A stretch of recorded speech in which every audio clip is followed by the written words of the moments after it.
All right, we're here on Eye Break again. It's Dr. Matt LePage here, and Dr. Luke Small. we're here to talk to you about cataracts today, and hopefully we can kind of clear the air a bit there for you on that. Oh, hey there! Hey, good to see you. All right. Thanks for joining us once again on Eye Break here at Armstrong and Small Eye Care Center, Winnipeg, Manitoba, Canada. And we'd like to start off with another super fan question from Selma in Plum Coulee, Manitoba, who asks, what are cataracts? Great question, and metaphor or is it a metaphor or an analogy? Right? Don't get me started. Analogies. We like our analogies. A good way to give you a pretty clear idea what a cataract is, think about an old pickup truck, a Chevy or Ford, whatever it is, and think of the headlight cover on the front of that vehicle. Over time, it gets that kind of yellow, oxidized appearance. It's not quite as clear as it was. That is basically a cataract. We have a lens inside our eye that gets that same kind of yellow appearance over time, and it eventually makes it much harder to see. Absolutely. So if we've got our little handy-dandy model here, it's basically this part right here. I'm just going to grab a few things, sorry, as I'm doing this. We're going to go here. So we have your first cornea right at the front, and there's actually a hole, which is the pupil, and then we get into our crystalline lens. And a lot of people ask me, will everyone get cataracts? Well, if we all live to be 100, we're going to have some amount of 100%. cataract. 100%, we're all going to get them.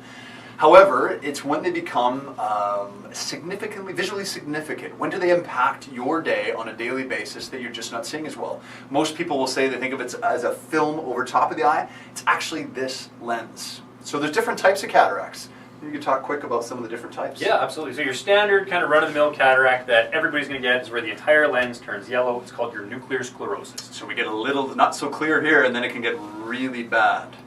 Okay. You also have one called a cortical or a wedge cataract, where you start to get little spokes coming in from the side. There you got some cortical spokes coming in there. Now, if they make their way the middle part of the lens, they will become visually significant.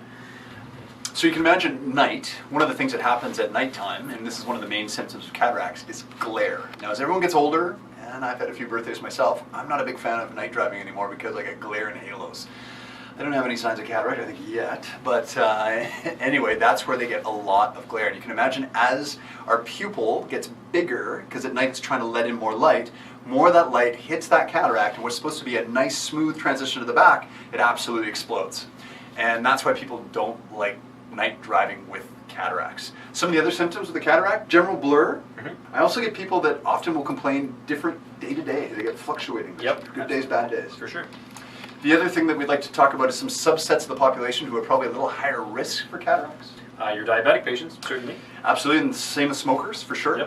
Yep. Trauma, often some type of a trauma to the eye, whether it's an old sports injury, blow to the eye of some type. You usually have some type of a cataract after that.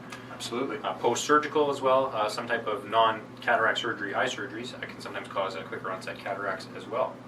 So the other thing that we wanted to talk about a little bit was the surgical part of that. So once we've discussed here, again, our four doctors at Armstrong and Small are going to explain that we have seen a cataract, and that's what's causing your complaints. Once those complaints are enough to bother you, then we start talking about the surgical process. And so when we look at the surgical process, what are we talking about? Well, there's a lot to discuss, but the forefront of the conversation, I think, should be what type of lens are they going to use for the surgery. So when the surgery is performed, I'll take that, sorry, Yep. They use a little tool, a phacoemulsifier, to basically vacuum out that cataract. So they make an incision on the front of the eye, they go in, they vacuum out that cataract, and they put a crystal cleared lens back in its place. Brand new window. Brand spanking. So now, depending on what type of prescription you have going into the surgery, we have several different types of lenses available now. If you have a lot of astigmatism, they can put an astigmatism lens back inside to reduce a toric lens. IOL. Yeah. To reduce your reliance on glasses. What other types do we have? We also have multifocal IOLs, and that's an implantable ocular lens. Sure. I think as I remember an IOL. So interesting with the multifocals. So now, just like a multifocal contact lens, we have something that can go inside your eye to help you see far and help you see up close.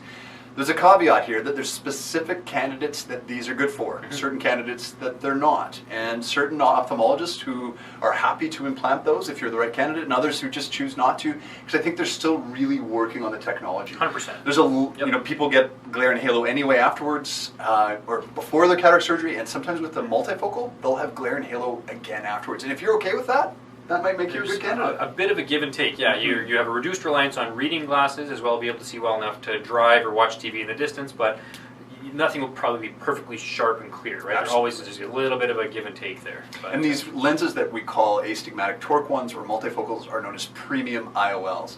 As optometrists, we should be talking to every one of our patients who are candidates for cataract surgery about this. Ophthalmologists will definitely talk to you about it if they're doing these. We have a little bit more time.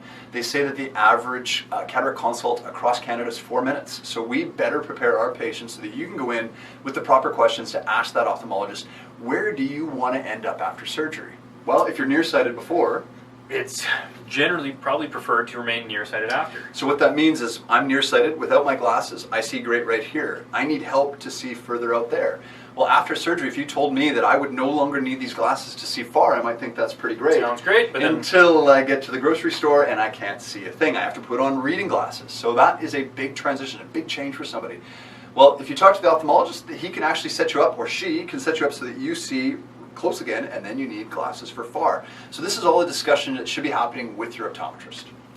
Absolutely. Yeah, so that's where we want to end up. Yep. So once again, thank you very much for joining us on Eye Break. That was all about cataracts. Leave your questions below. Matt's going to review every one of them. And don't forget to subscribe. And we'll continue to go viral. Take care. Bye-bye. Be wise. Take care, guys.